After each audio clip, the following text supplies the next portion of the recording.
Dobro večer svima i dobrodošli na drugo predavanje u okviru završne konferencije Beogradski model američkog senata. S obzirom da će ovo predavanje biti na engleskom, ja ću sada preći na engleski jezik. So, good evening everybody, to all of our participants here in Serbia and around the world. Welcome to the second lecture of the final conference of the project Belgrade model of the US Senate. This one will be about the topic, about the Senate. This lecture will be titled. I'm sorry, just a second. This lecture is titled "A Role and Significance of the U.S. Senate for the Political System of the United States." Our guest here is Professor Džefri Pikom of the Clemson University. He will deliver the lecture. He is professor at Clemson University. His areas of expertise are presidency and Congress, especially on the relationship of presidents and the public, also domestic policy of international treaties, and Congress, of course. He teaches at Clemson University. He teaches multiple courses, including U.S. government, U.S. foreign policy, introduction to the U.S. government, and the U.S. Congress, in which I had the opportunity to participate this spring.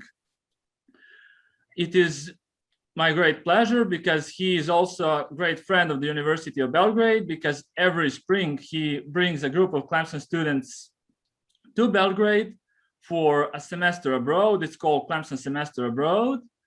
And we at Faculty of Political Science, we have the opportunity to meet them and to exchange our ideas and everything else. I've had also opportunity, along with multiple students, even here, to participate in that project. So Professor Peake will now start his lecture. Professor Peake, thank you for accepting the invitation to participate in our project, and floor is yours. Yeah, thank you, Nicola, and greetings from America. Nicola was going to say we have participants from around the world, right, here, coming from Serbia. So that's great. I recognize a lot of faces here, so that's cool, because I had many of the students here were or participated in my U.S. Congress class this past semester, which my students really enjoyed having the Belgrade students. Today's lecture, I'm going to go ahead and share my screen in a minute, but today's lecture is on the essentials of the U.S. Senate. Now, some of it may be basic for you, so any more specific stuff that you need, I'm happy to dive in deeper in Q&A, or if you have a question, you're welcome to go ahead and ask it. When Professor delivers the lecture, we will of course have a time for questioning for about half an hour or something like that. So be prepared. Think about what you can ask, Professor. Sure. Yeah. I mean, I'm at your disposal. I know we're here for an hour, but I'm happy to stay longer if necessary. I'm happy to do that. So let me go ahead and share my screen.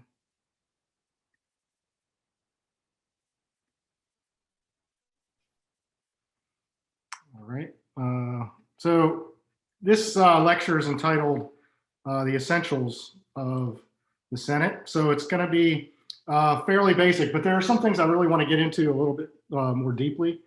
In particular, the effects of these essentials and how the Senate works, and how those impact today's politics. And I want to talk quite a bit at the end about the filibuster and some of the politics that are surrounding that, and happy to answer questions regarding that and how the Senate is working today, how it worked during the Trump administration, or any of those sorts of issues. So, let's see here. All right. So obviously, if you're going to talk about the Congress, you need to start with constitutional basics, right? Because the Congress is set up in Article 1 of the U.S. Constitution. The Congress, according to the Constitution, is a system that's set up as a bicameral legislature. And I put the word strict bicameral legislature in here because not all bicameral legislatures are the same.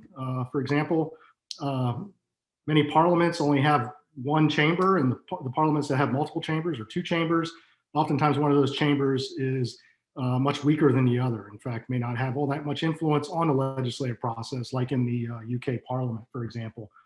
In the United States, however, both chambers, the House of Representatives and the US Senate, today's topic, are equal, essentially, in terms of power. Now, they have some differences in responsibility, but both chambers balance one another out. And another component of strict bicameralism that's really important is that there isn't much a single chamber can do on its own. So any problems we have in the Senate that I identify affect what comes out of the House, because the House can't act on its own. So strict bicameralism requires both chambers to pass a law in the same form before it goes to the executive for signature or veto. The Senate and the House have developed over time since the Constitution was written, and they've developed in very different ways. There are significant differences. So the obvious differences in that the House has 435 members, voting members, and the Senate has 100.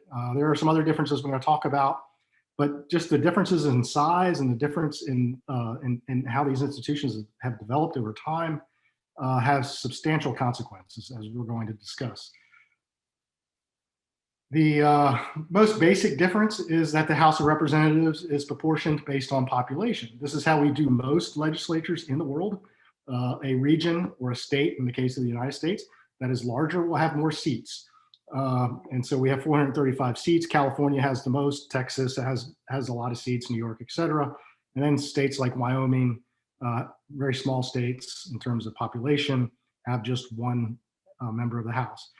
So this is probably the biggest difference. So in the Senate, each state receives 2 seats, no matter its size. So Wyoming, which doesn't even have 1 million people in it, 700,000 or so people, has 2 senators, whereas California, with its 37 or so million people, has 2 senators. So that has profound effects on representation, and it has profound effects on democracy in the United States, as I would like to sort of drill down. This notion of equal representation is only equal when you look at it from the state perspective, okay? And we've kind of evolved in how we envision and look at democracy these days. We're very different. We've had a lot of democratic theory since 1787. That's developed quite a bit, which makes the Senate, all those legislatures that have developed since the United States Congress, all the various legislative setups, they do not use this model because it's not very reflective of basic democratic principles. As a result, the Senate is the most malapportioned national legislative body in the democratic world, which has certain profound effects on representation and democracy in the United States. So, for example, I'll just give you a couple examples. In terms of democratic theory, one of the basic, Robert Dahl, he's one of our greatest democratic theorists in the United States, one person, one vote. So political equality is very important. But obviously, if California has the same representation in the US Senate as Wyoming, 36 million people have the same power as 700,000. That violates the one person, one vote, which is a basic principle of democracy throughout the world. The House of Representatives does not violate that. So that particular principle is easily violated by the US Senate. This translates into more power per person in the Electoral College, which selects the president. So this malapportionment in the US Senate translates into the Electoral College. So the effect is actually compounded a bit. And then if you look at, just take, for example, how much money flows from Congress to the various states, you see that the small states per capita receive a great deal more money than the large states. And this is because of their overrepresentation, if you will, in the US Senate. This clearly advantages one party over the other. It used to be the opposite. Democrats used to have an advantage back in the 19th century and early 20th century. Now it's clearly disadvantages Republicans, because Republicans tend to do very well in states that are less populated, heavily rural, and that sort of thing. So they tend to be overrepresented. Those sorts of states tend to be overrepresented in the Congress, or particularly in the US Senate. So what are some other key differences between the House and the Senate? The reason I phrase it this way is because the House works like you'd expect a parliamentary legislative body to work, right? The majority party is able to work its will. The House represents regions based on the population in those regions and that sort of thing. And the way the procedures work in the House are similar to lots of parliamentary legislatures throughout the world. The Senate, however, is, because of its malapportionment that I just discussed, has developed very different rules and very different setup of how it works in terms of power structures and hierarchy in terms of who has the power in the legislature. Some other differences I haven't mentioned yet are that House members tend to be closer to their people because they have 2-year terms, whereas senators have 6-year terms. I brush over these things because that's sort of the textbook Congress, right? And so the more interesting stuff are the implications of these differences, these structural differences. The Senate has certain important powers, particularly in foreign policy, that the House does not have. And the most obvious one is that any treaty that's submitted to the Congress for approval by the President of the United States must go through the Senate. It does not go through the House of Representatives.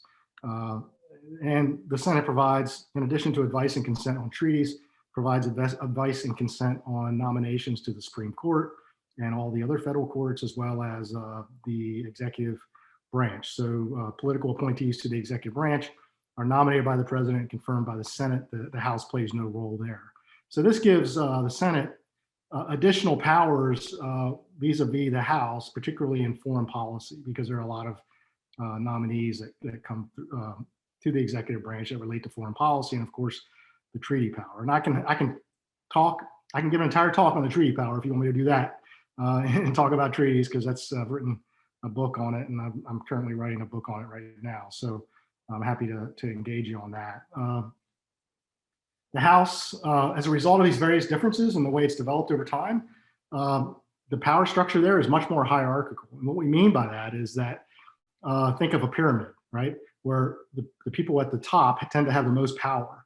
And then there are layers of, deputies, leaders, et cetera. And the person in the House that's at the top is the Speaker of the House. So currently Nancy Pelosi, I would say, is the most significant, powerful legislator in the US Congress because she is Speaker of the House. And I'd say that for any Speaker of the House because, leading the majority party in the House of Representatives, because the power is such, it's like being a prime minister, basically, except you don't have those executive powers that you see in many parliamentary systems that are given to the prime minister. The real power that the Speaker has is they control the agenda and they can push legislation through, and they only bring bills to the floor that they know will win. So the majority party almost always wins and can control the agenda in the House of Representatives. So what we've seen recently is that the House of Representatives, controlled by Democrats, with a very narrow majority, one of the closest majorities we've ever seen in the House of Representatives historically, has passed a lot of bills, very progressive, left-leaning legislation. And they've been doing it for several years now because the Democrats and Pelosi have controlled the House of Representatives since January 2019. The Senate, however, is quite a bit more diffuse. So a lot of the bills that pass the House never become law because the Senate doesn't act. And while during the Trump administration, this was because Mitch McConnell would refuse to schedule. Mitch McConnell is no longer the majority leader in the Senate, right? Because the Democrats have control of the US Senate, 50-50, but the vice president breaks ties in the US Senate. She's a Democrat, so that gives Democrats majority control in the US Senate. But because the US Senate has developed differently, has evolved differently, they give the rules in the Senate give much more power to individuals as opposed to leaders. It's a body that's much more difficult to lead. Many critics of the Senate refer to it as counter-majoritarian because it requires a supermajority to get anything done, and I'll talk about that in a few minutes. We often refer to this as the 60-vote Senate. And generally, there's a great deal of focus on individual senator rights. So oftentimes the collective gives up a lot to keep those individual rights. So back to the McConnell led Senate, they didn't move on Democratic bills that were passed by the House. I'm thinking Schumer would love to move on those bills, but he can't because of the fact that he can't get any Republicans to vote for them. And it takes a supermajority to act on most things in the US Senate. And that brings us into a discussion of the filibuster and some of these individual rules that lead to that, which I want to address. But just to back up, so as a summary then, in terms of leadership in the House of Representatives and leadership in the Senate, the Speaker in the House is much more powerful than the Majority Leader in the Senate. Oftentimes, the Majority Leader has to negotiate with the Minority Leader. So Schumer has to sit down and talk with McConnell and figure out how they're going to structure the agenda in the US Senate. Pelosi can ignore McCarthy and pretty much do what she wants to do. McCarthy's the the Republican leader in the House of Representatives. All right, so in the majoritarian House, then the majority party then almost always wins, right? And the Speaker controls the agenda. This is generally what we think of when we think of. I had a graphic here that had I think I'm actually showing the wrong graphic, but that's okay. I had a graphic of how a bill becomes a law, and I don't know if it's on the next slide or not. I thought it was going to come up this time, but no matter. Just understand that for a bill to become a law, it has to go through both the House and the Senate before it can go to the president's desk for signature. So that's where strict bicameralism comes in. So that's why we often see the Senate is referred to as the graveyard of legislation, because the House is able to pass legislation, but the Senate is unable to move, even when it's controlled by the same party as the House of Representatives. And that's where we're at right now. So in a majoritarian House, the majority party almost always wins because the Speaker controls the agenda. And I can get into specifics about the House of Representatives if you want, but today's topic is on the Senate. Just understand it works differently. There's a rules committee, and we can talk about that if you'd like. There is no such committee in the Senate. In the Senate, the rules allow for individual senators. They provide prerogatives to these individual senators that are primarily focused on delaying action. And typically when people talk about this, they're referring to the rule of unlimited debate, or what's referred to as the filibuster. So the most well-known prerogative that individual senators have is that once they have the floor under regular order, they can continue to talk forever. And they can talk about anything. They can read Green Eggs and Ham, Dr. Seuss on the floor of the Senate, or they can read a phone book on the floor of the Senate. Now, that seems irresponsible and stupid, right? And it is. But when you're just trying to block legislation, as a member of the minority, because it's something that your state doesn't want, or something that you don't want personally, that's a lot of power given to an individual senator. So the filibuster, which is known as unlimited debate, can be ended, however. This requires a cloture vote. So majority leaders can do what's called invoke cloture, or hold a cloture vote, which requires 60 votes to end. So that's a supermajority, as you know, 60 out of 100 instead of 51. That's a very substantial bar. It used to be 67. That was lowered to 60 in 1973.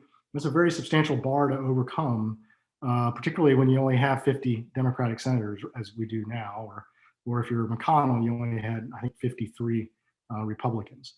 So the filibuster then becomes sort of the issue that everyone talks about when they talk about the Senate. But the filibuster is not the only delay tactic that members of the Senate have. Individual members of the Senate can do what's called placing a hold on a measure. They can place a hold on a bill. They can place a hold on a nomination. It used to be that they could do this secretly. Placing a hold is a signal that you're gonna filibuster if the measure comes to the floor.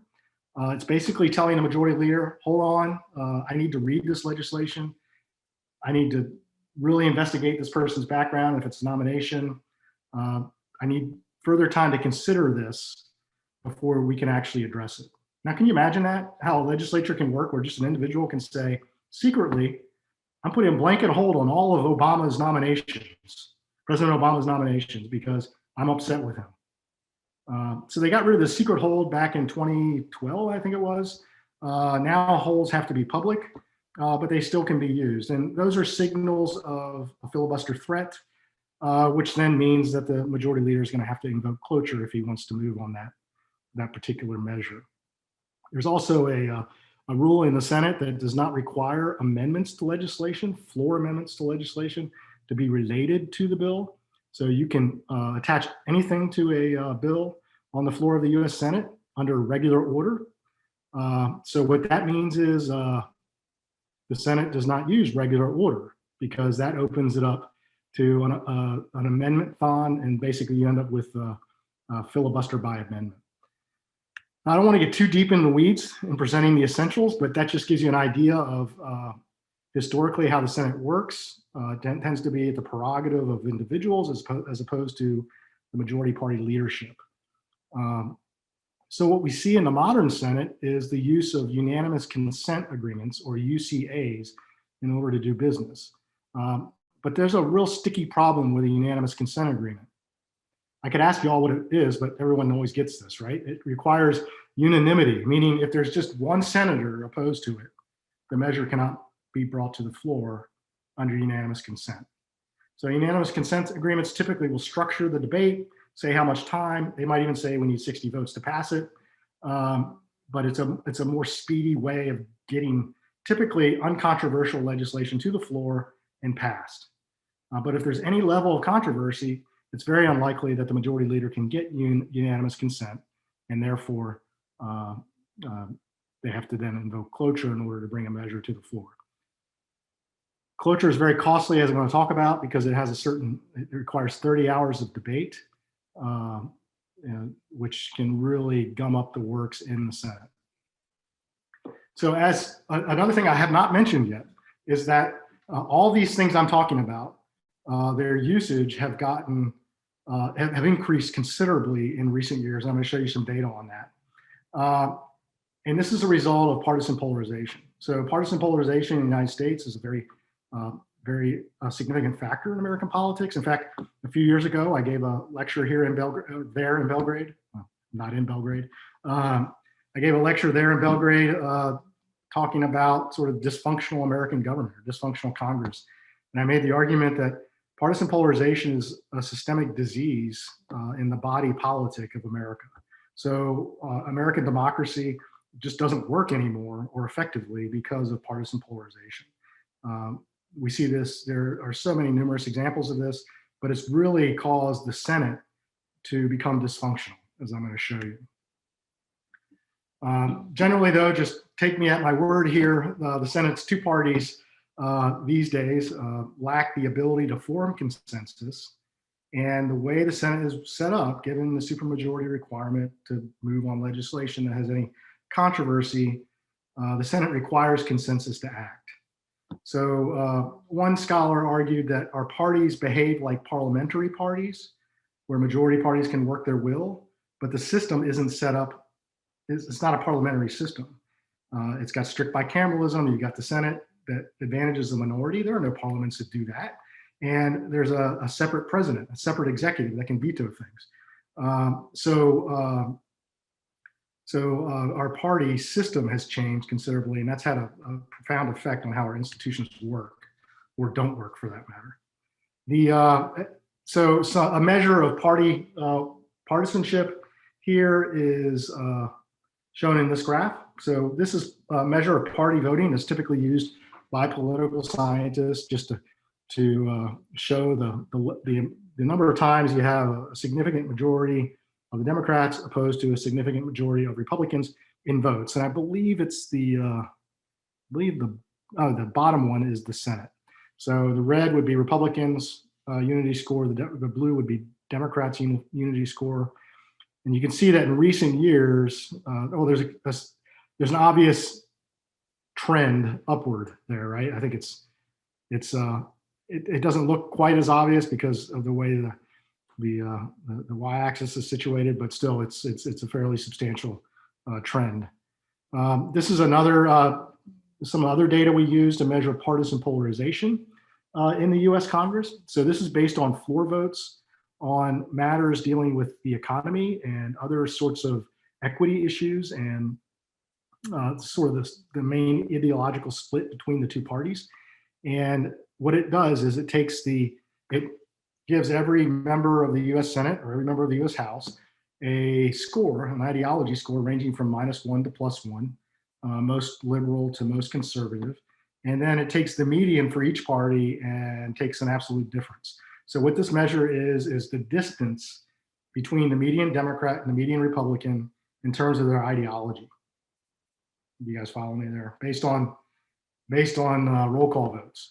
So it gives us a nice measure of partisan polarization, the degree to which the two parties have moved apart ideologically over time. And you could see that we had partisan polarization following Reconstruction and the Civil War, right? And then, so historically, we've had partisan polarization before, but these days, partisan polarization in Congress is greater than even then. So it's setting a new record each year, and we're at, I think this graph only goes to 2015, but most recently the numbers are actually even higher. The difference between the median in each party. So that'd be the middle member of each party. There's a great website here. I provided the PDF to Nicola to share with y'all. You should check out that website. It's called voteview.com. It graphs every single member of the Congress over history, and you can run little videos to see how the various plotted members change. I'm going to show you an example just in a minute of what it looks like right now. So that's what it looks like right now. Here's some more links, but this just kind of shows the distribution to the left and right of members of Congress over a 60-year period. That's not 60 years, that's 40 years. Early 70s, you see a lot of overlap between the red and the blue. That means there were a lot of Republicans and Democrats who were liberal Republicans or conservative Democrats, moderates, we typically call them, which are required to kind of get things going in Congress and have lots of action. When you look at productivity scores of Congress, how much they're able to legislate, the 70s was pretty good as far as legislative production. We also had some major progressive action in the early 70s, even though Nixon was president. We had the Environmental Protection Agency. We had OSHA created. That's occupational health. Lots of the more liberal things that Republicans don't like now were passed. The Endangered Species Act, et cetera, were passed in the early 70s. And that's because there were a lot of more liberal Republicans in the House of Representatives and in the Senate. Fast forward to the 112th Congress, which is 10 years ago, so this data is a little older, and it's gotten worse. You see the US Senate, there's still, some Republicans closer to the middle there, 0. But look at the House of Representatives. So polarization in the House occurred more quickly in the House of Representatives than it did in the Senate. But today, as you saw in the previous graph, they're both fairly equally polarized. What we don't have in the US Senate are members saying basically January 6th was January 6th, that was the date the US Congress was stormed by Trump supporters, and there was a great deal of violence in the US Capitol. I'm sure you guys all saw that on television. I know I did, and I watched with horror as it happened. We have Republicans in the House of Representatives during the debate, during the hearing, saying that, basically it was just like tourists touring the US Congress, walking through Statutory Hall, as if that's usually how it is every day. So what I'm saying is 20 years ago, 40 years ago, you wouldn't see stuff like that said in the US Congress because the extremists were not as prevalent in either party during those years, and leaders were better able to control those extremes. Here's a graph. If you go to that link, voteview.com, I could show you guys this. I've got it up on my computer. I can share that screen afterwards during conversations if you'd like.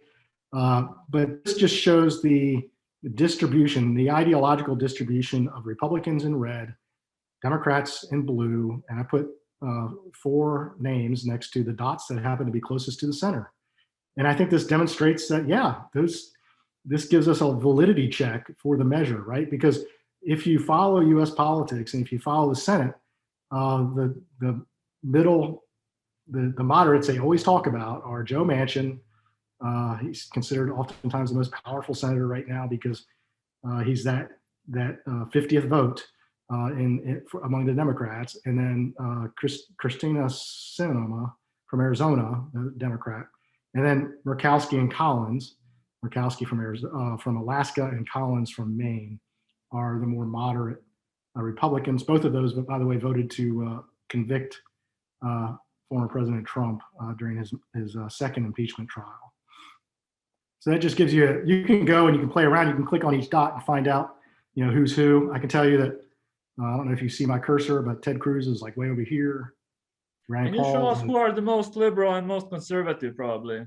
Yeah, you can see, if you go to that website and check it out, I encourage you to do that. You could see that, and I can show it to you in Q&A.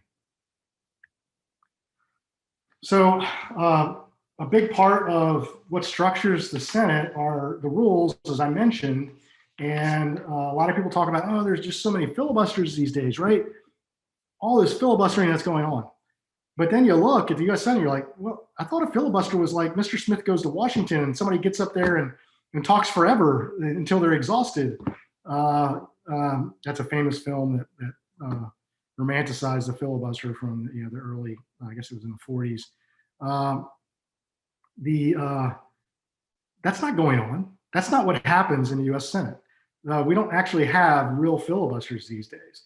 And I'm happy to talk about why that's the case, but the reason for that is in some greater detail, but the reason for that is that majority leaders see the threat and they don't give the floor to the person who's threatening a filibuster. They just try to invoke cloture. So if they can't get a cloture vote, if they can't get the 60 votes, they move on to something else. So that allows individuals in the Senate, as long as they have the support of enough of their colleagues, to basically put a stranglehold on the Senate's agenda. And the majority party then isn't able to work its will. As you can see, I think you can see that whole graph, right? I'm blocked here by some video. But in 2000, the number reached I think it was 298 cloture votes. So this number here was just through September. By the end of 2020, it was 298. So you can see an astronomical increase in cloture votes, or a proxy measure for filibuster threats during the 2000s in the 21st century, especially more recently.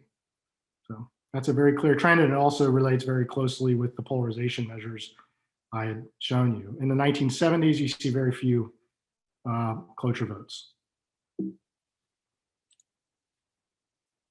So because the pretty much anything without a unanimous consent agreement is considered a filibuster threat, which leads to a preemptive cloture vote.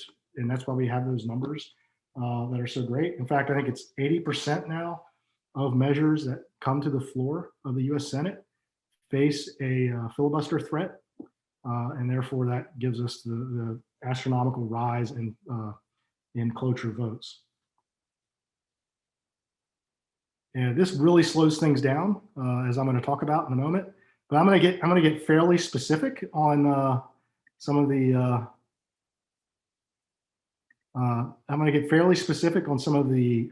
the recent changes to the filibuster, because that's a really important political topic these days, and structuring a lot of what's going on in the U.S. Senate. So bear with me. I'll try to get through that. So as I've made the case, as polarization has increased, we've seen the minority, because it's generally the minority that uses these delay tactics, increase their use of delay tactics on pretty much everything, whether it's a nomination to the court or a nomination to the executive branch, or a bill that's moving its way towards law. So we see a lot more cloture then to efforts to end debate, and we see an increase in cloture votes. It's not like the majority leader is without any authority, however. So what we've seen is that majority leaders have tried to change the rules as a result of these actions by the minority, because cloture is really, really costly. Not to get too detailed into the weeds, but for a vote to be announced, it takes 48 hours for that vote to ripen before members of the Senate can actually vote. And then for cloture, there has to be 30 hours of debate. All right. So now we're at, 4 or 5 days. And a bill can be filibustered at every single stage. The motion to bring it to the floor, the vote at the end, any amendment votes that you might have. If in the legislative process, when the House passes its measure, the Senate passes its measure, they've got to reconcile it. When that clean bill comes back to the Senate, it can be filibustered again. So this is why cloture is used so often, but it's still very costly to invoke cloture. So imagine adding 30 hours of debate every time there is a cloture motion. And you can see how the brakes can be really put on the US Senate as a result of cloture. So this has led members of the Senate, or leaders in particular, of the majority party to go nuclear. And no, nobody nuked the Senate, nobody nuked Congress, thankfully. None of that happened. But going nuclear in popular parlance in the US Congress these days means using every power you have to change the rules, to alter sort of the character of the chamber. So adjusting the filibuster rules really changes the character of the US Senate, and it weakens the power of the minority. So Harry Reid, a Democrat during the Obama administration, initiated a nuclear option in November of 2013 because Republicans were opposing everything, including executive and judicial branch nominations. So he said, look, on most judicial branch nominations, he excluded Supreme Court nominations, but on all other federal judges and cabinet officials and executive branch officials, cloture now only requires 50 votes, or maybe it was 51. Anyway, it went to a simple majority as opposed to 60. So Republicans responded by, instead of, typically when there was cloture invoked on a nomination, they would debate it for a few hours. They wouldn't use all 30 hours. So Republicans were like, well, we're going to use all 30 hours. Since you're going to do this to us, we're going to use every single minute that's required, that's allowed in cloture. And that just grounded things to a halt. And so things got very slow towards the end of the Obama administration in the US Senate, even though, and then eventually, of course, Republicans got control of the Senate after the 2014 midterm elections. Fast forward to the Trump administration, because of some machinations by the McConnell leadership in 2016, there was a leftover Supreme Court seat available for whoever won the 2016 election. That would be Donald Trump. So he comes in, the first thing he's going to do is nominate a very conservative judge to be a Supreme Court justice, which is really, really important in American politics because there's only 9, and the ideological balance is such that one nominee makes a big difference. Just a second. What is interesting, which I think we could add, is that Mitch McConnell actually, when Harry Reid did that with the filibuster in 2013, he said that Democrats will regret that, and it may be a lot sooner than they think. And it turned out to be true. Yeah. Your position on a filibuster essentially depends on whether or not you're in the majority or minority. There's a lot of hypocrisy about this issue. But hypocrisy meaning your position changes from one year to the next based on your status in the US Senate. So what McConnell did was he said, look, we're going to go nuclear on Supreme Court justices. So it then eliminated the 60 vote requirement for a cloture on a Supreme Court justice. Democrats responded just like Republicans responded and used 30 hours on everything, which also have gummed up things. So McConnell went nuclear again a couple of years later by limiting the rule, changing the cloture rule to limit the debate on most nominations to 2 hours instead of 30 hours. And then the Senate essentially became a rubber stamp for Trump nominees for the last 2 years of his administration. McConnell's whatever you think of Mitch McConnell, I'm not a huge fan personally. He was a very, very effective leader of the U.S. Senate and parliamentarian. So he really did take the Democrats to school on this issue, as Nicola was suggesting. And now the Democrats today are considering going nuclear on legislation, meaning that they are considering altering the filibuster rule in some fashion to allow for their progressive agenda to get passed through the U.S. Senate, which would change the character of the Senate. So I've talked a lot about the filibuster. More generally, members or Americans who study the Congress, in particular the U.S. Senate, are very critical of it, right? I don't think my presentation thus far has been very positive. I'm pretty critical of the U.S. Senate. And so I just wanted to review some of the critiques of the Senate. Steve Smith came up with a thing he referred to as the Senate syndrome. That's not good when you have a syndrome named after you, right? Because it suggests a disease of some sort. And he says the Senate syndrome, which he referred to as the minority party obstructing and then the majority party restricting the rights of the minority party to obstruct, and then just this tit for tat and a continual escalation of this parliamentary warfare is because of partisanship. It's hard to argue with that statement. Not sure why some of these are coming up not in order, but just bear with me there. We see then the use and abuse of cloture by the majority leader. And I say abuse because they just they'll invoke cloture on pretty much anything that they want to move on and just see if they get the votes. And if they don't, they'll just move on to something else. We've seen this tit for tat, obstruct and restrict increase considerably during the polarized era that we've seen recently. For example, in the 1990s, about 20% of measures that came to the Senate that got out of committee and moved towards the floor faced a cloture or required a cloture motion. Now it's over 80%. So objections to unanimous consent agreements are way up, and that's ground business to a halt in the U.S. Senate. The majority has also abused Senate rules in order to get around the filibuster. The most obvious one is the reconciliation budget process. This is the process that was used recently to pass the American Rescue Plan, Biden's stimulus plan and spending package in the wake of the pandemic. It was nearly $2 trillion of spending. It was also the way Trump and the Republicans were able to pass a massive tax cut in 2017 without a single Democratic vote in the US Senate. So there's been an abuse of reconciliation. It was also the way Obama passed Obamacare back in 2010. So we see more of that. And that actually has the effect of delegitimizing the law that's passed, because the minority then thinks that their rights were abused and they'll continue to pan or criticize the policy.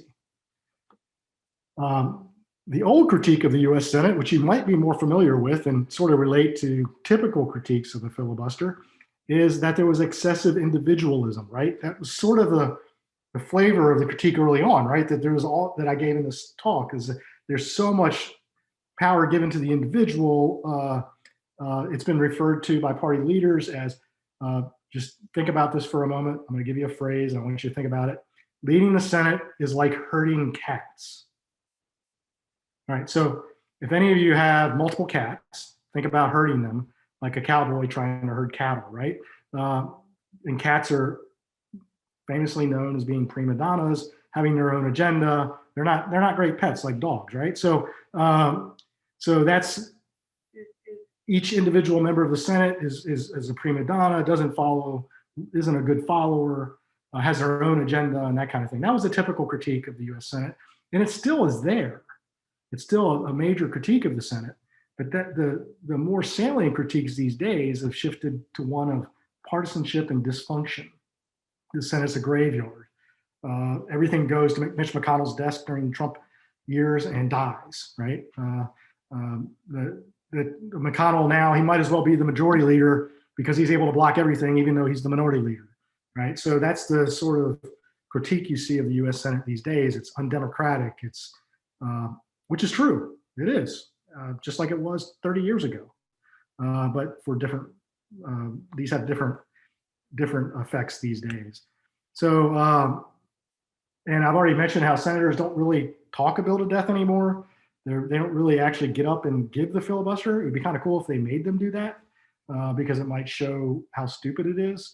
And maybe that might lead to some change. But everything in the US Senate is structured on a need for 60 votes. So we refer to the US Senate as the 60-vote Senate these days, which really kind of sucks if you only have 51 votes, right? If you're the majority party like Democrats are these days.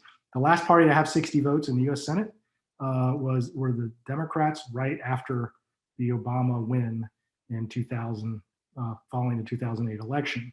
But that only lasted a few months because Senator Kennedy died and he was actually replaced in the special election by a Republican from Massachusetts. So, so it's been a while since we've had 60 votes in the majority in the US Senate. The 116th Senate, which was McConnell's last Senate, so it was the one before the current one, focused almost entirely on processing executive and judicial nominations. So as a result, Trump has been able to shape the judiciary considerably. He's changed it a lot. Not so much that they were willing to award him the election in the various cases that went to court, but the character of the judiciary has become much more conservative just in 4 years as a result of the effectiveness of the Senate in processing nominations. But in terms of lawmaking, it was a record number of federal judges in one term for the president, like about 250 or more. Yeah, no, it's and they're very conservative, as I'm going to talk about. And those changes to the filibuster means that the president doesn't have to worry about getting votes on the other side. And so it makes processing these nominations much easier, but it also means that these nominees are going to be much more extreme, whether it's coming from a Democrat or a Republican, right? It's just, so I'm sure y'all have been waiting a long time for this particular slide. In conclusion,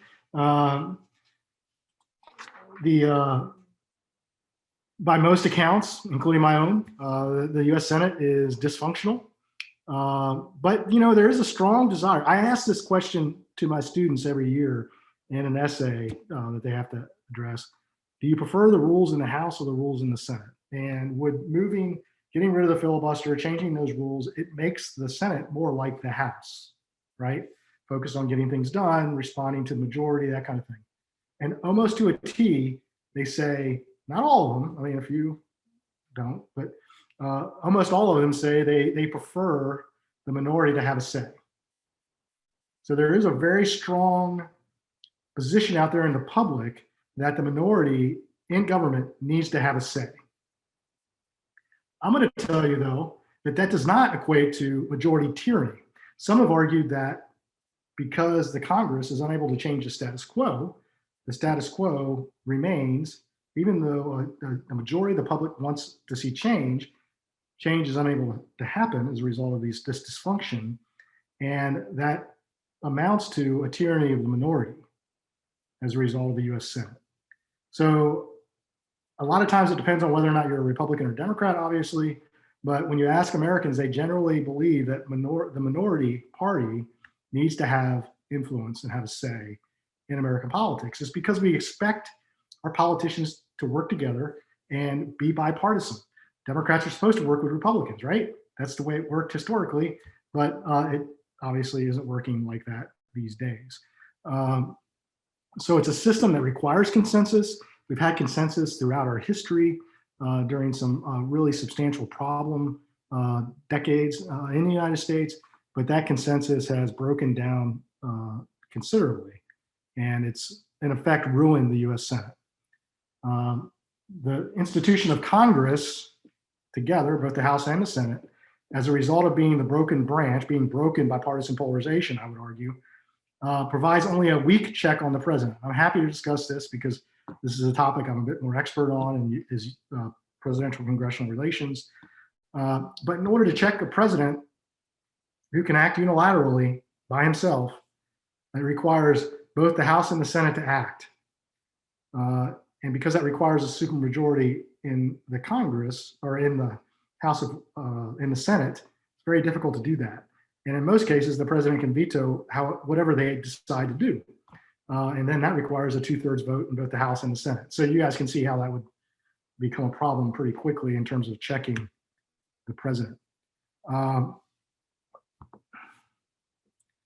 So despite majority support in the public for change, say addressing immigration, healthcare, immigration is the big one because it's been on the agenda forever. And lots of other policy issues we can talk about, climate change and some other things that are really, really important. They don't get addressed nearly as often as they should. And we tend to rely more on unilateral executive action than was designed with the Constitution. And there are weaknesses to unilateral executive action I'm happy to talk about as well. So in order to act, majority leaders use partisan maneuvers, as I've mentioned, which are easily delegitimized by the minority. And this is the main crux of the argument, is that the two parties cannot behave in a bipartisan fashion on any real issues of controversy. And the Senate requires some consensus to act. Now, I'm not saying they never do anything. I mean, they passed lots of spending in a bipartisan fashion during the height of the pandemic. But I mean, that's an emergency situation. Hopefully, I mean, it shouldn't take that in order to get the Senate to act on some things. So I think when people talk about the broken branch of Congress, while they might look at Marjorie Taylor Greene and be like, oh my God, how did that person end up in the US Congress? Or they might look at individual extremists in the House of Representatives, you know, flying off the handle, saying really stupid things. The real crux of the matter is the US Senate, which has historically been the place where passions are supposed to cool, where the people are where they're not as tied to their constituents as closely. So they're supposed to be statesmen and stateswomen who get together, cooperate, and negotiate and do what's best for the country. And that doesn't happen at all in the US Senate these days.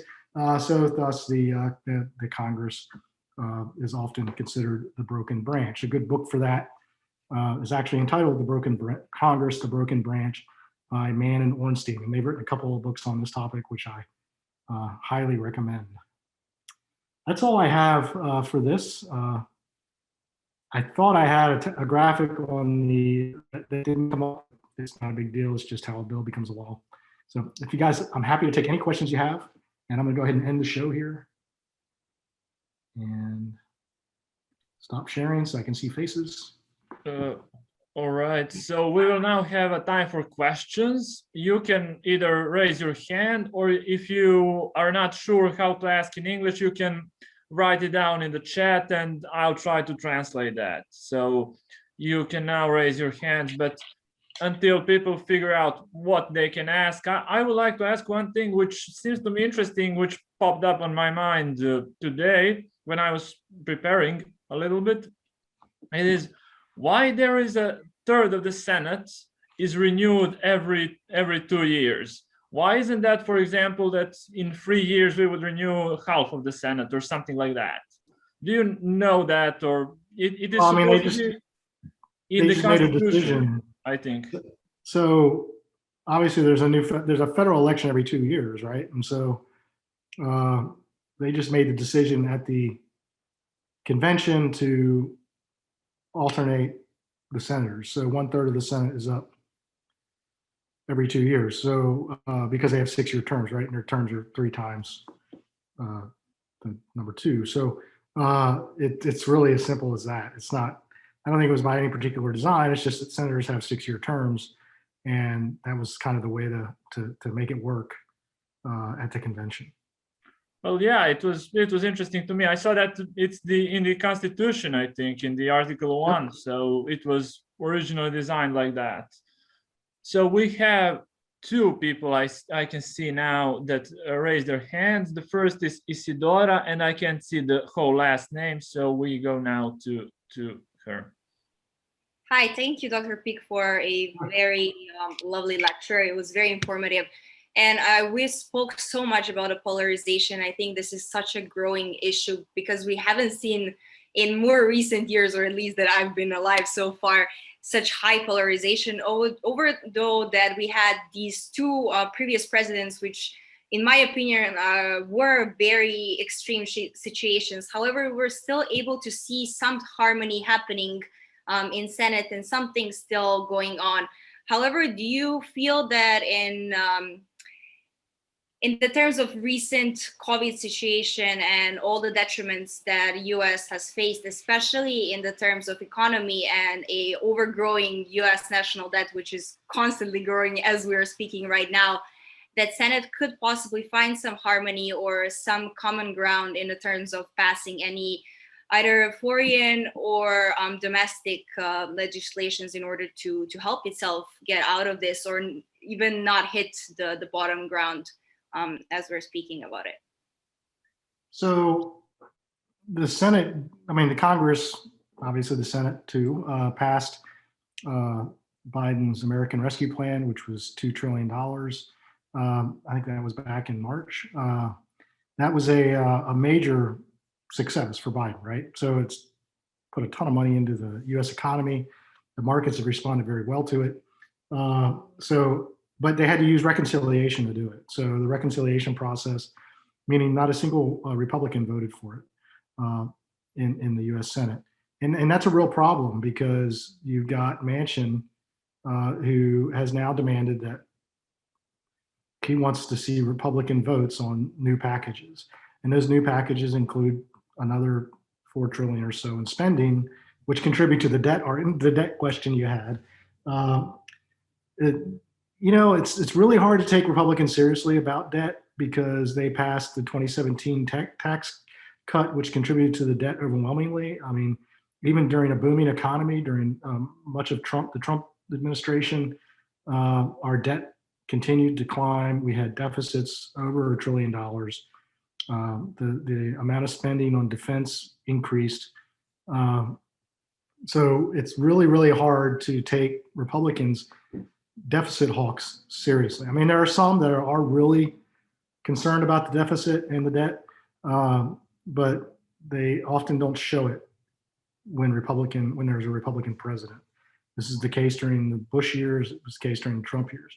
Democrats, I mean, they don't care about the debt. They don't care about deficit spending. They're happy to spend like crazy people, right? So that's just what Democrats do. Outside of the moderate Democrats who are somewhat concerned about, like Manchin and Sinema, for example, who have to represent very red states. So the neat thing about it, and the way I like to see it, is you have people like Sinema and Manchin who are what we call these cross-pressured members, or the senator from Montana who's a Democrat. People are like, Democrat from Montana? That's crazy, right? Or the two Democrats from Georgia, right? They're very progressive, but they have to be very careful because they could lose re-election very quickly. So that sort of thing, because the Senate, you can't gerrymander a state, and you can't make a state very polarized based by just drawing district lines like you can in the House of Representatives. That should make bipartisanship more regular, and that's the way we've seen it. But the real story is that we don't see that, because of the team play and the tribalism that's going on in American politics these days. And I got to say, President Trump is very unhelpful with regard to that because I've never seen a former president have this kind of hold on his party, even though his party lost the House, lost the Senate, and then lost the presidency while he was president. It's really remarkable. First I've ever seen it in US politics. It's pretty dangerous too. We just saw Liz Cheney ousted in the House of Representatives, even though she's far more conservative than the person she was replaced with, because she refuses to say that the election was stolen. In other words, she refuses to lie. So I think 2020 is going to have, and all the, the lie and all that stuff is just going to have, and then January 6th is just going to have this huge hangover effect on the Congress that it's really, really hard to see action. So I'm sorry to be so negative. I do think we'll get some action on infrastructure, which we need because some of our bridges really need to be replaced, and some of the infrastructure for being the wealthiest country in the world, we need better infrastructure, which will help with jobs and that sort of thing. But I don't know, they could probably use the reconciliation process to do that. So yeah, it's a mess. Thank you. Yeah. Yeah, but there was some bipartisan move on infrastructure when you mentioned that in the last few days. I think they were at the White House, and yeah, there can be something. All right. But whatever happens, then you got to get the left wing of the Democratic Party to go along, and they want a lot more than what Republicans. I mean, Biden comes with a $2 trillion infrastructure bill, and Republicans respond with $600 billion. Now that's crazy money, right? I mean, that amount of money is insane either way, but do they just meet in the middle? I don't know about that. I mean, 600 and 2 trillion is a very, very big difference. All right, so I see some hands up. I think we can go to another question. There is Lazar Stojkovic, I think. Hello and good day to you, Professor. Good evening to my colleagues. I had two questions in mind to ask you. The first question being, is it a true statement when people say that the Senate throughout its history has been predominantly Republican? And the second question, are there any weight to that claim? And the second question is, looking back at it throughout history retrospectively, was George Washington right in his farewell claim about the two-party system? Okay, so I'll address the second question first. Yeah, Washington is probably one of the most prescient political figures we've ever had in the United States. Keep in mind that this guy could have been king, right? So he gave up his sword and gave up his commission at the end of the Revolutionary War when he could have just basically been a king. And that really set an important precedent in American politics. I can't imagine lots of political figures doing this day and age doing that. In his speech, he warned against partisanship, and he saw partisanship happening between the Federalists and the Democratic Republicans. It actually ruined his Federalist Party. I mean, the party that he was the nominal leader of didn't last much longer after he was president. For much of the 18th or 19th century, we were mainly dominated by one party. But yeah, I think his concerns about that partisanship and leading to sort of the internal disruptions that it could, we saw that clearly happen with the Civil War and then these days, right? So, Washington is, he's not known as being an intellectual figure, but I think he really had it right on that score. And I think it had a lot to do with his experience in dealing with people and being a leader. I think your first question was historically, the Senate has been predominantly Republican. Do you mean Republican as in a Republican Party, or Republican in terms of sort of representational, how we typically think of small r Republican? Republican in meaning 50 states, every state has 2 senators, and Okay. more states, less states are more predominantly Republican, the smaller states, that is. So there's not a good representation between California and some smaller, I don't know, Republican state, and they both have the equal amount of representation. Right. So that had, so that that hasn't always favored the Republican Party. I mean, this is historic. There are historic changes. I mean, I think the Democrats, like early on and then following the Civil War, were particularly advantaged because there wasn't as much population in the South where that party was strong at the time. Now it's the Republicans where that party is strong, right? So many of the rural strength, much of the rural strength for the first half of our history with Democrats, and then that's totally flipped where Republicans gain much of their strength from rural support. So I'd say the answer to your question is no. I don't think we need to get hung up on the party labels, though. The point there is that smaller populations, the minority, have a greater influence as a result of the structure of the Senate. And that's compounded by, they get more seats than they should, right? And so that's compounded by, the problem is made worse by the rules in the Senate that favor the minority. So it's kind of like a double whammy, if you will, in terms of influence of the minority in the US Senate. A lot of people say, well, isn't it okay to have an influence on the minority? And yeah, I mean, historically, I think I mentioned that most Americans are comfortable with that. But if you harken back to, say, the civil rights movement in the 60s, it was a minority of Southern Democrats who were blocking action in the US Senate on some basic human rights action in the US Congress, basically treating blacks equally to everyone else. And I would say that was a national embarrassment. It's a historical embarrassment.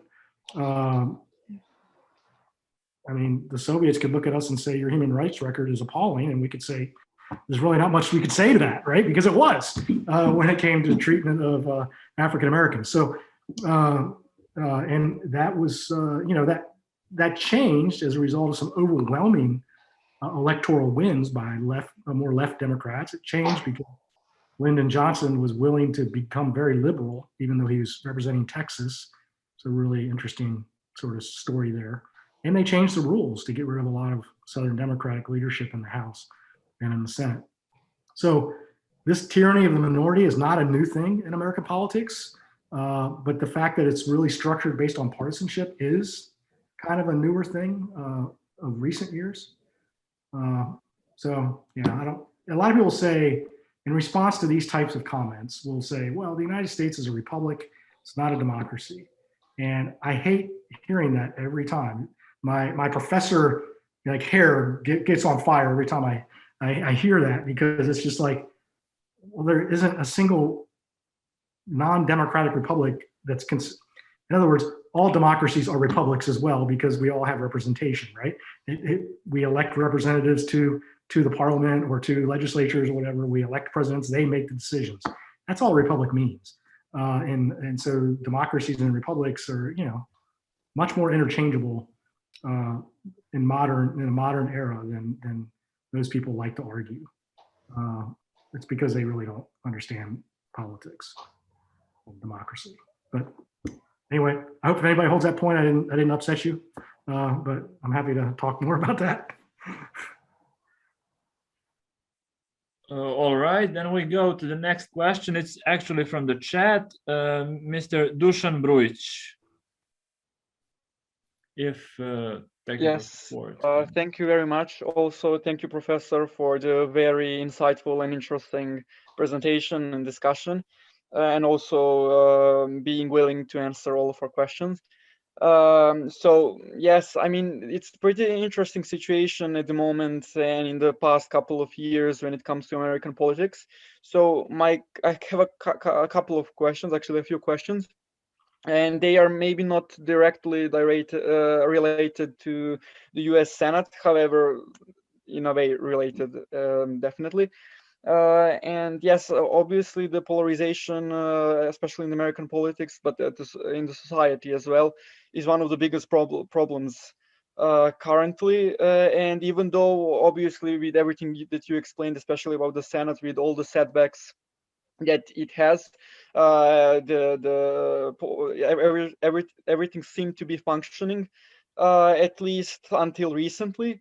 but obviously the polarization is one of the biggest problems, and it's very interesting. Like for me, it's kind of difficult to imagine, like, since when did everyone become so extremist in regardless if it's left or right.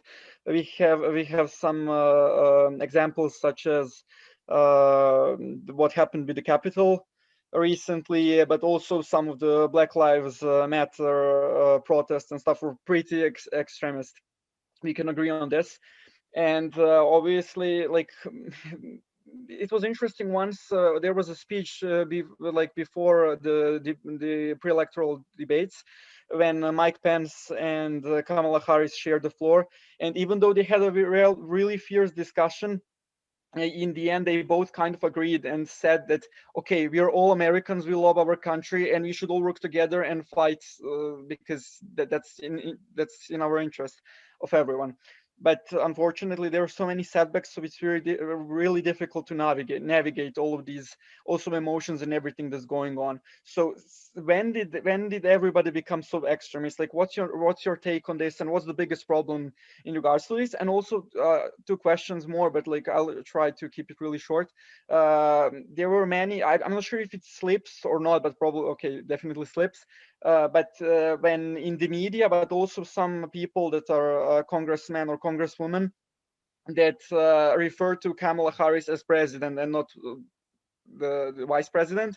So it was very interesting. So does this have some special connotation, or what's going on here? I mean, there more and more recently we are hearing that maybe President Biden doesn't have so often clear thoughts and stuff, that Kamala Harris has to step in. So what's your take on this? And the last thing, obviously, even though it's very, very difficult sometimes to take Republican representatives seriously, recently we see so many more successes, especially in some cases for women in Republican Party, which is very interesting. It's new, it's kind of a phenomenon at the moment, and also women that are minorities. So do you feel that this is potentially a future, like brighter future, and also the future of the Republican Party, women and also minorities in the office? Thank you in advance. And sorry for taking a lot of time. Okay, so that's a lot of questions. All right, so yes, polarization is a huge problem, and it's not limited to Congress.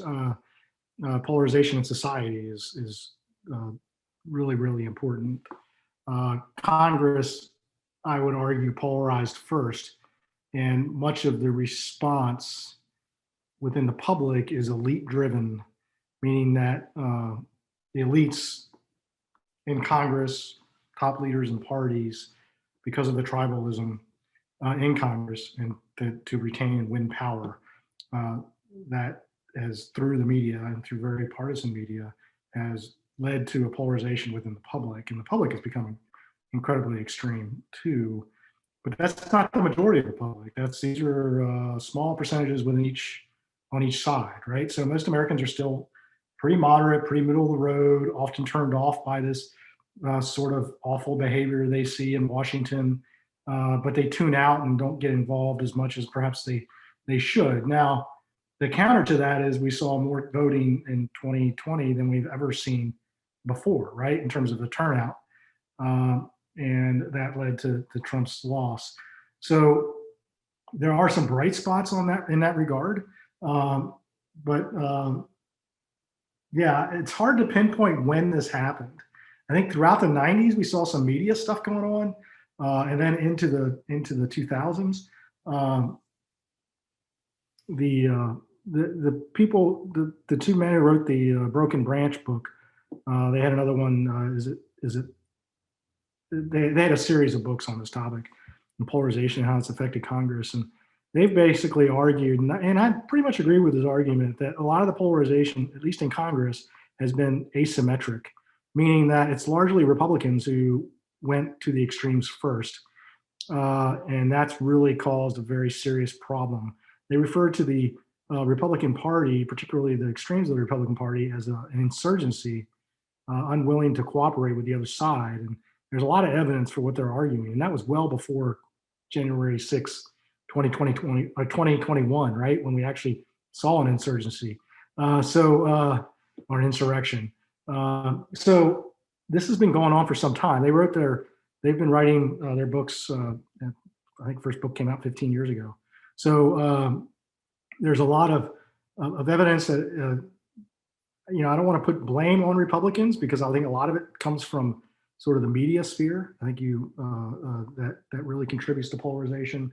And then there's a feedback mechanism right through the way we run primaries and the way we select our candidates. Republican candidates now are more concerned about being primary than they are winning the general election. Meaning they're concerned about challenges from the right, from the conservative side, as opposed to trying to beat a Democrat in the next election. And that just makes them even more extreme in the House of Representatives, especially. So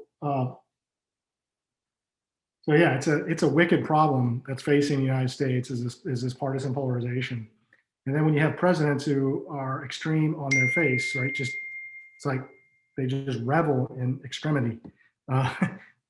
President Trump is a clear example of that. And they stoke those extremes and they stoke those divisions. It just makes it even more of a problem because Democrats are unwilling to work with Republicans. So right now you've got Republicans in the House of Representatives basically claiming that January 6th was just like any other day in Washington, essentially, or saying that those were not Trump supporters that were, attacking the police and storming the Capitol and destroying things during hearings on about January 6th. And Democrats are basically, I can't work with those people. I mean, so give you an example, there was a bill that was an opioid bill in the House of Representatives. Very important bill. We have an opioid crisis here in the United States. It was co-authored by a Democrat and a Republican, a very conservative Republican. He voted to decertify the election results in that person, the co-author's state. And she said, until he says that, until this other Republican representative disavows his vote and says that the election was not stolen, we're going to kill my bill. I can't have him on as a co-author on my bill. I mean, that's crazy, right? That's the point we're at. I'm not going to help my constituents because the guy, and then the Republicans are like, fine, we'll just take our ball and go home. I mean, that's where we're at in American politics. It's gotten to be really, really stupid. And okay, the other questions. I don't think you can listen to the media say that, talking about Kamala Harris as the president. She's not. Joe Biden's the president. They're obviously, Donald Trump wants to portray, and Republicans want to portray Biden as unfit physically or mentally for the office, which is remarkable because there are all kinds of questions about Trump's fitness mentally and physically for the office. It's really, really funny if you think about it and look at it objectively. Yeah, he's old and he stutters and he's not very good at giving a speech, but he also has a vast experience in handling foreign policy issues, especially, which I'm sure people in Serbia recognize. Maybe not appreciate it as much as Americans, but he's got vast experience in foreign policy and a lot of the issues that presidents deal with. Because he was Senate Foreign Relations Chair and that sort of thing. So I could tell you my own personal beliefs. I'm happy to do that. I don't hide those things. I mean, I didn't vote for Donald Trump. I voted for Joe Biden. And I followed his career for many years because I did the treaty book. And, he was an important character on treaties because he was a Senate Foreign Relations Chair. So when I looked at the field of the Democratic group, I was like, yeah, he's old. He flubs speeches a lot, but as far as experience and moderation, he kind of fits the bill. And it was in South Carolina where his election sort of got its push, right? He was dead in the water until the South Carolina primary. And me and lots of my colleagues at Clemson voted for Joe Biden because we thought he was the only one that had a shot at beating Donald Trump. And Republicans hear that and they just laugh and think, are you kidding me? Well, guess what? Right? Trump got worked over on November 3rd in 2020. So, but I'm not sure that would have happened with Bernie Sanders because he's really far to the left, right? So Americans don't really like these extremes. It's why the Republican Party lost so much with Donald Trump, is because Americans don't like extremists, which is a good thing, right? In my view, I'm a moderate personally. But I think the reason I say it's a good thing is because American government tends to work better when it's not coming from those extremes. Women in the GOP, keep in mind, yeah, they just made Stefanik, who's a woman, number 3 in the House leadership, House Republican leadership. But they just kicked out a woman. They replaced a woman with a woman. And the woman they kicked her out because she was telling the truth about Donald Trump. And my perspective, now granted, this is a very negative perspective, is that they kicked her out because she was making all the men in leadership look really bad and weak and with no backbone. And you can't have that. So sexism in Congress is alive and well, still a man's institution.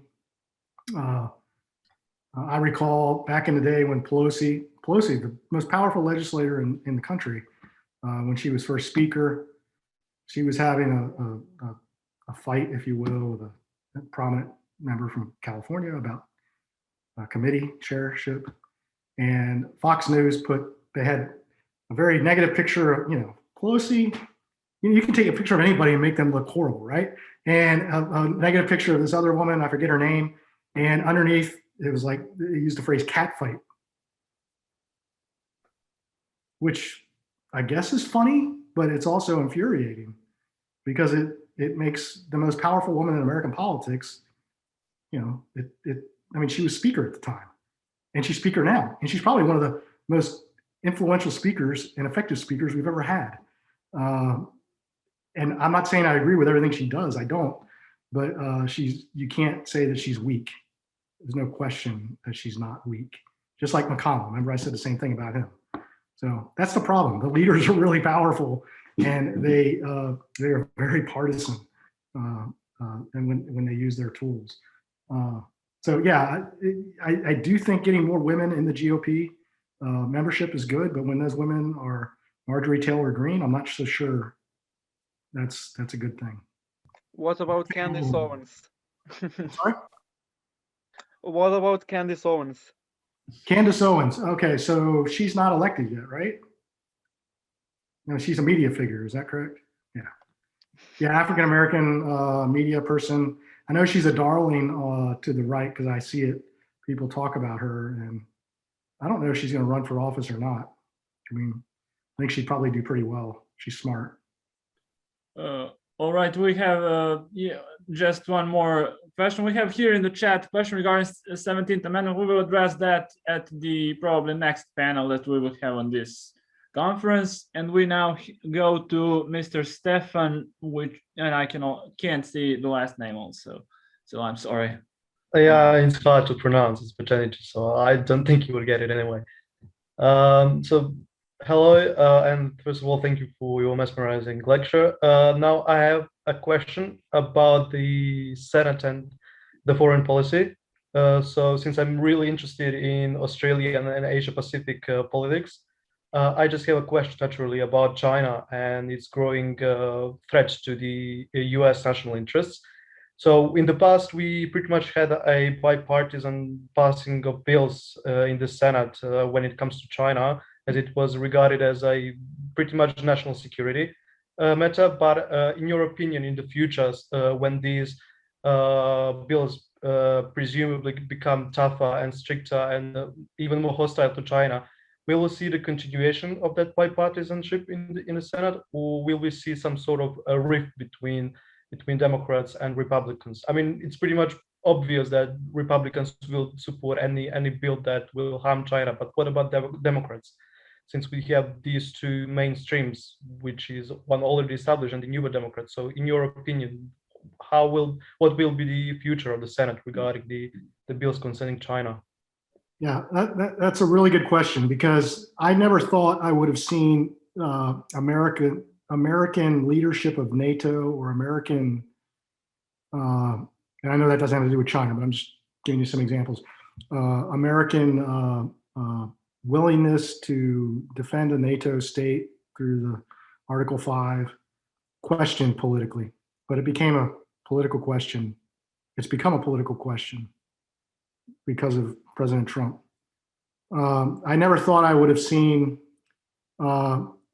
Republicans or Vladimir Putin be rehabilitated among public opinion with Republicans. So much so that they kind of like him. That's weird. I mean, there's no greater enemy to the United States than Russia from most people's perspective. The Putin regime has interfered in our elections numerous times. They just caused what most likely the shutdown of a major pipeline in the United States, which has wreaked havoc in terms of people being able to fill their tanks. The biggest cyber attack in US history occurred in December of 2020 by the Russians. So, but that's a partisan issue, which I never thought I would see it as a partisan issue. I think you identified the one issue, though, where there can be bipartisanship in foreign policy, and that's in dealing with China. Democrats don't like China. Republicans don't like China.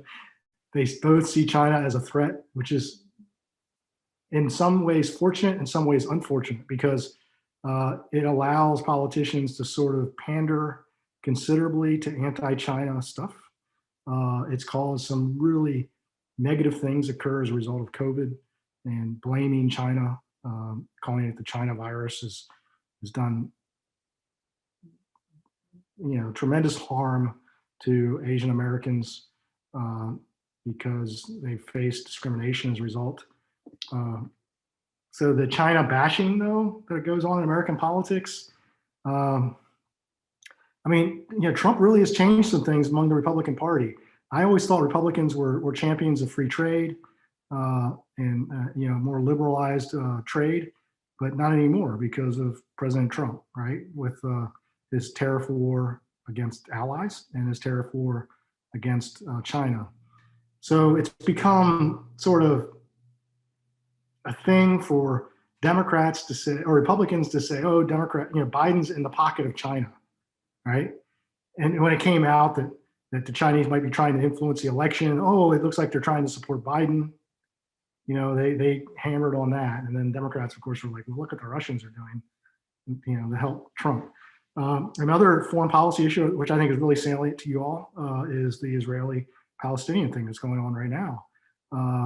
That has caused a real serious schism within the Democratic Party, because a lot of Democrats have been strong supporters of Israel for a long, long time, but it's getting harder and harder for them to support that regime, given what's going on in Israel right now. And then among Republicans, all I see on my Facebook feed, for example, I know that's not a great sample frame, but our stand with Israel and all this other stuff. And I'm just like, this issue is so much more complicated than that. And so the discussions I'm having, I'm in South Carolina, keep remember, the discussions I'm having with other South Carolinians who are evangelical, very conservative Republicans, it's all about, standing with Israel, because in the end, Israel's going to win. And they're referring to the Bible. So that's the thinking that pervades much of the Republican Party when it comes to the Israeli-Palestinian question. I know that's far afield from China, but that was not a politicized issue. It was not until the Obama administration that became sort of a politicized issue. We were always sort of pro-Israel, but I'm blaming Obama for that. I'm blaming Netanyahu. I blame Netanyahu for that, because he saw a schism within the Democratic Party that he could really get the Republican, and he was really worked that and did it really effectively with Trump.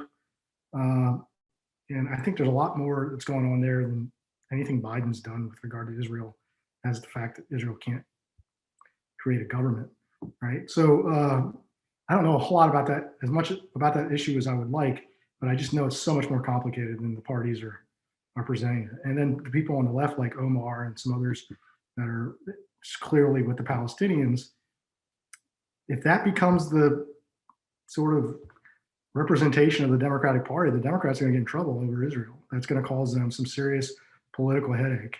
I'm not sure. I wouldn't say, and it should, because I don't really know. I mean, that's as sticky an issue as exists in U.S. foreign policy. I mean, it used to be Israel was just, we were all with Israel, but I mean, it's hard to look at what Israel does and say, yeah, we're with you 100%. And I think moderates recognize that as well, because the amount of killing that's going on is really, really sort of extreme and devastating. But, you know, I don't know, it's throwing rockets in the middle of neighborhoods isn't so good either, right? So it's a real, thankfully, we don't have any of that going on with China. So the danger with China is over Taiwan.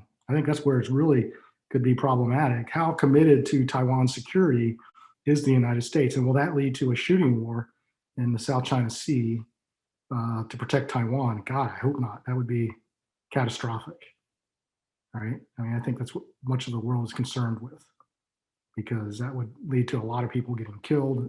Both countries have nuclear weapons. It's just would not be a good thing. And Republicans generally think that Biden's too weak to deal with China. So foreign policy has become incredibly partisan, I guess is the point I'm trying to make. And some issues that in the 1970s and 80s weren't nearly as partisan have now. It's partly because of the end of the Cold War, the fact that it's not the US faced off against the Soviet Union and the East, this monolithic sort of threat to our survival, that's gone away. And low intensity threats like terrorism and other things, which thankfully are not world-ending threats, but have a way of causing these political schisms in U.S. politics. Incredibly interesting study, but also really frustrating as a U.S. citizen. We are a little bit out of time, but I would call on Radomir Jovanovic. He had one brief question about Paris Agreement. So if you can Sure. Just for that, and that will be the ending, I think. Yeah. Okay, thank you, Nicola. Professor Peake, first of all, thank you for this very interesting lecture. And could you please tell us shortly, what is the difference between acceptance and ratification of the treaty according to the US law? And how would you describe a law nature of Paris Climate Accord? Because we know that both Obama and Biden bypassed the Senate and made the acceptance of the agreement, because we know that a group of Republican senators called on President Joe Biden to submit his plan to re-engage the United States in the Paris Climate Agreement to lawmakers for review and consideration moments after Biden signed an executive order to rejoin the accord. So what is the situation there? I mean, what is the problem with that situation? Yeah, so I think Republicans are being duplicitous or not really genuine in their wish for Biden to do that, because what they'll do is they'll fail the treaty. Republicans do not want to see the treaty passed in the Senate. So, of course, treaty approval requires 2/3 of the Senate to ratify, right? So it's an impossible hurdle to overcome. This was the case in 2015 when Obama originally signed the agreement. And he did something that was really interesting, which actually weakened the agreement considerably, is because the rest of the world wanted the United States to approve the agreement. I keep calling it an agreement because from American legal perspective, it's not a treaty. But from international law perspective, it is, right? So that's the difference. And because they altered some of the language, like using the word shall in the agreement to make many of the requirements not really requirements, but voluntary. So a lot of that language was, how should we say? We should say it is, I don't want to say it's voluntary, but these are voluntary decisions about how much you're going to reduce your carbon usage, and that's all voluntary and without much enforcement because of the United States, because they realized having that would require the United States, the president, to submit it to the Senate for approval where it would not be approved. So if they had those requirements in the original agreement, the United States never would have been able to join it. So what effectively Obama did was, based on authority from a previous climate agreement, completed what's called an executive agreement on his own authority through unilateral action. And then the stuff on, and then he claimed the voluntary stuff, that's sort of a hybrid agreement. So it's not an executive agreement, it's non-binding is the language I'm looking for. It's more of a political agreement. It does not require Senate approval. Republicans can't force the president to submit a treaty to the Senate. So he didn't. And he completed the American side of the agreement on his own. And then Trump left the agreement, a couple of years into his presidency. And then the United States officially left the agreement the day after the 2020 election.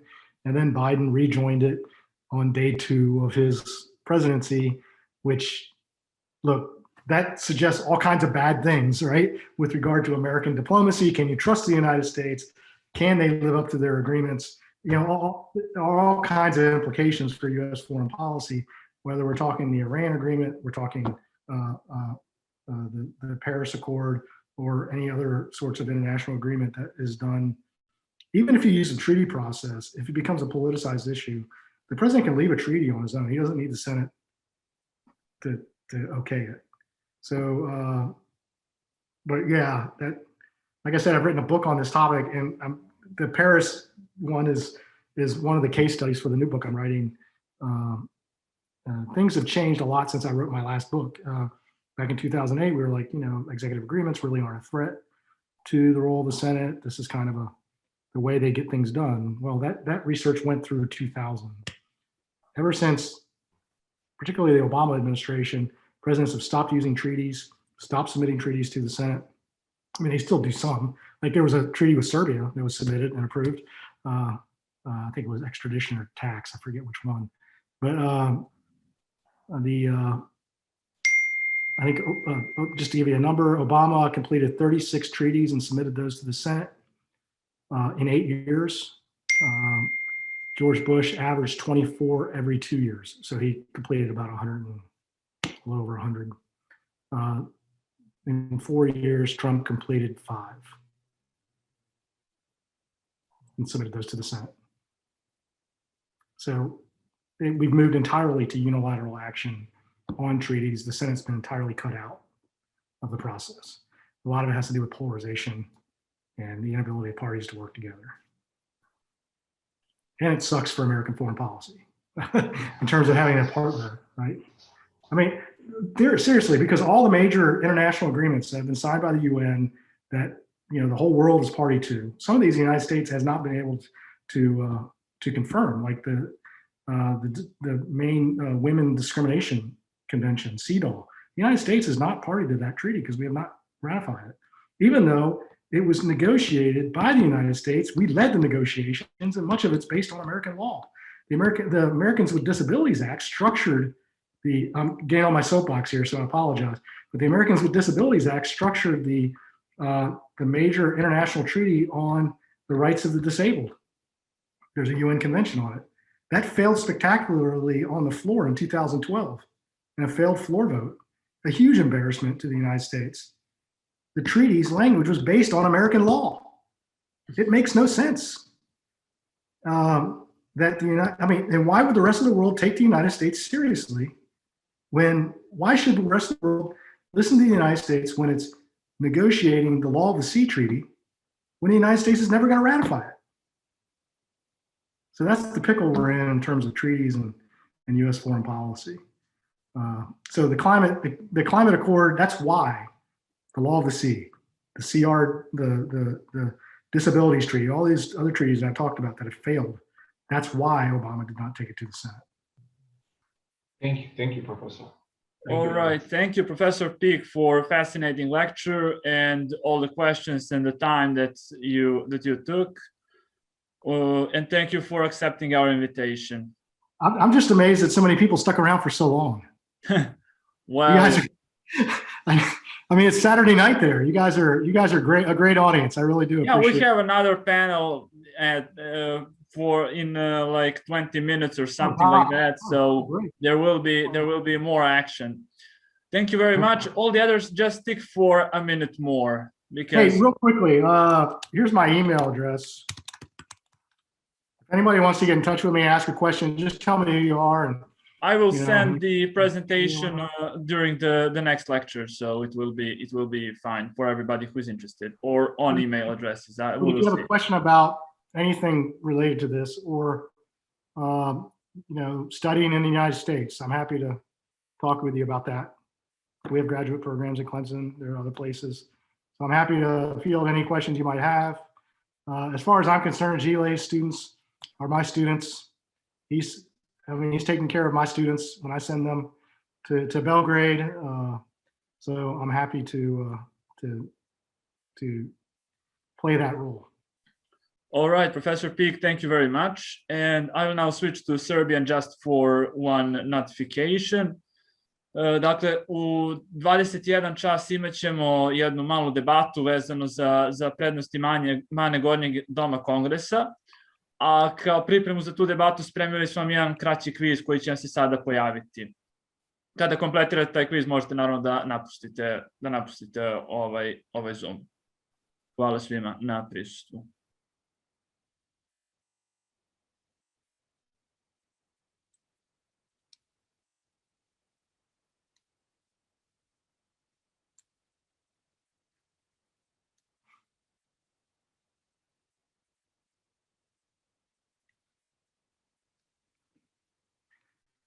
So, Nicola, I think I'm going to take off. Yes, you can. Okay. Thank you very much once again, and we will see probably you for some next opportunity like this. Okay, well, hey, goodbye, everybody. Goodbye, and thank you very much.